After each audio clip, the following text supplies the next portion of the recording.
guess y'all are here to see the new project. So let me take you around and show you the new pile of crap. Let's just walk this way at this pile of crap here.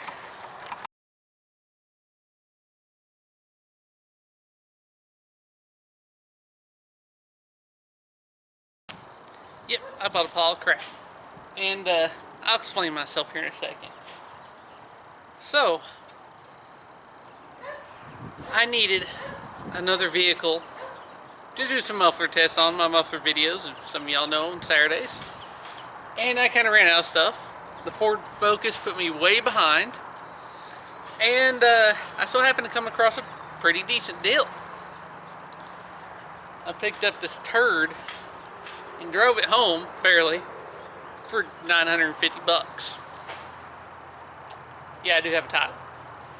I'm pretty sure some of y'all thinking, man, that's a pretty good deal in the truck. Well, it's 3/4 ton, 8 lug. Yeah, the rims are probably worth something. It came with another set of rims with some pretty good tires. That's worth something. Let me show you the rest of the truck. So the hood, it's in really good shape. It's supposed to be a new hood. It's got some surface rust, but it should be alright. It's beat up, banged up. It's got a few rust issues. Oh. Yeah, this thing is pretty bad. Oh wait, it's got a pretty nice stereo, which is actually will go into the Vibe. And you kind of beat the dash to do that, so that's kind of trash. The bezel, well, was in good shape, so they damaged it. Speedometer is alright. The gauges are alright. Seat's a good core. Dash is trash. Oh, but it does have a nice little speaker box right there. There's plenty to go through. I'm sure when honestly I part this out that I'll find some goodies somewhere.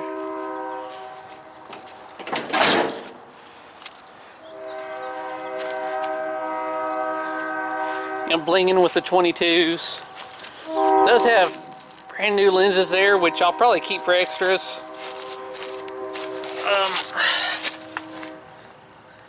The big old nice rear end. Sure, someone will want that.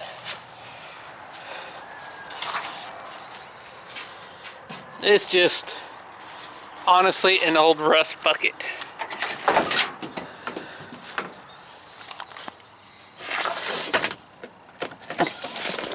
Let me show you that. Yeah, look at that hole. Yeah, this thing is toast.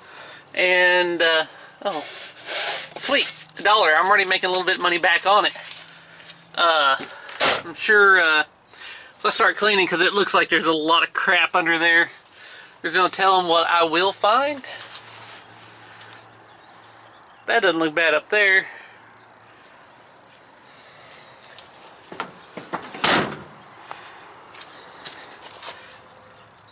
You can see it's just a freaking straight up rust bucket.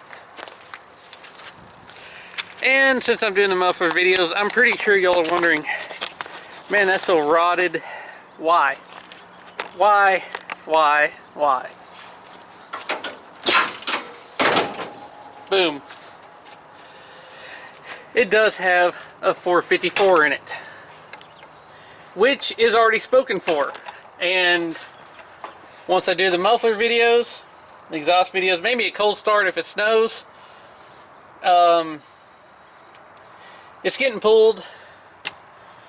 And a buddy of mine that actually bought the Mustang off me has a project, and he's wanting engine and transmission, and he really wants this big block, so that'll be gone. Now, funny thing about this is that it barely made it home because there's no coolant in the radiator. There was some in the overflow, and the rest of it probably leaked out, but it does have an L junk on it. But when it listed for sale, it said the engine smoked. Well, okay. I asked him, you know, how it was smoking, whatever, what color smoke. He said, well, it's smoking out the valve cover breathers. I said, okay. So we took the quarter jet off because it was having trouble idling and put that on there. And after that, it started smoking out the... I asked if it was after the carburetor that it started smoking out the breather caps. Yeah. I was like, okay. Well, if any of you notice, I'm sure some of you do, you see the issue already. There's no PC valve at all. So there's nothing pulling the crankcase vapors out, which is causing the oil on the valve covers and causing it to relieve that pressure out there instead of sucking it down and burning it through this port right here. Also, it looks like the carburetor's not set right. It has, he says 850, I'll have to look at the numbers later, but it doesn't have much balls at all. It's probably because it's an idle flop. And that was for the advance on the distributor, and again it's blocked off. So before I do the muffler videos, I'm going to change the oil, add coolant, put the PC valve on it, put the vacuum advance back on it, make sure it's timed half decent, and hopefully it'll be better. So once all that's done, this thing, well, it won't be around no more. So that the cab's gone, fender's gone. You have to replace so much on this truck, it's not worth it. I don't know, maybe someone will buy the chassis. So I didn't really feel like messing with the timing and all that and hooking up vacuum advance, because I'm just going to pull the engine out anyway. I did tighten the alternator because it was making a horrible sound and the belt was bouncing. I didn't want that. The power steering is bouncing around, but because there's no bracket, I'm not going to deal with that. That's connected now. Don't really want to mess with it just because I'm going to pull the engine out anyway. Just do a couple of muffler videos and then remove it. Now, don't forget, I also found these temp gauge, oil gauge, and air fuel ratio, as well as some brand new door handles. So let's see how it'll start. There we go. And I put some put 4 gallons of 91 in it, so should do pretty good on the muffler videos now. Okay, so done the first exhaust video. Realize that I'm only getting 60% throttle. Still no brakes, even after bleeding them. They're as hard as a rock. And no, I shouldn't put too much time in this because this truck ain't going to be sold as is. It's going to be parted out. I did realize, though, after thinking about it, I had a new owner come listen to the engine, and I had to adjust the gas pedal by pulling on it and bending it back because it was bent and not allowed to open all the way up.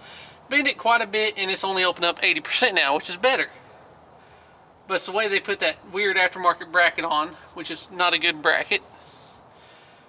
But I pulled the vacuum line off the brake booster. No vacuum. Okay. The gasket they put on blocks the port for the vacuum for the brakes. So I'm going to cut that out, fix that real quick, and put the carburetor back on, do some more tests.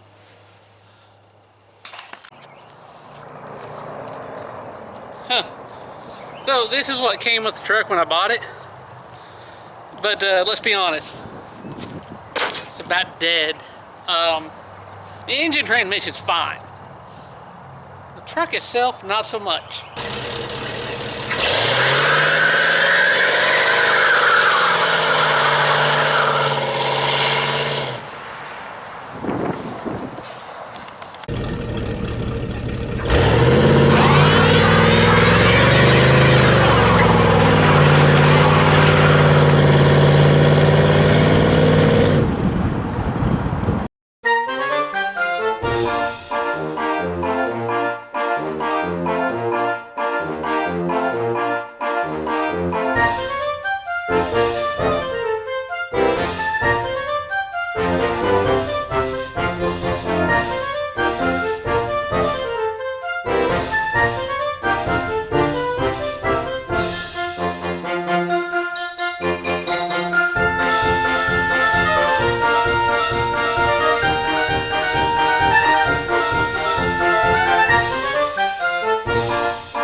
is in all its former glory.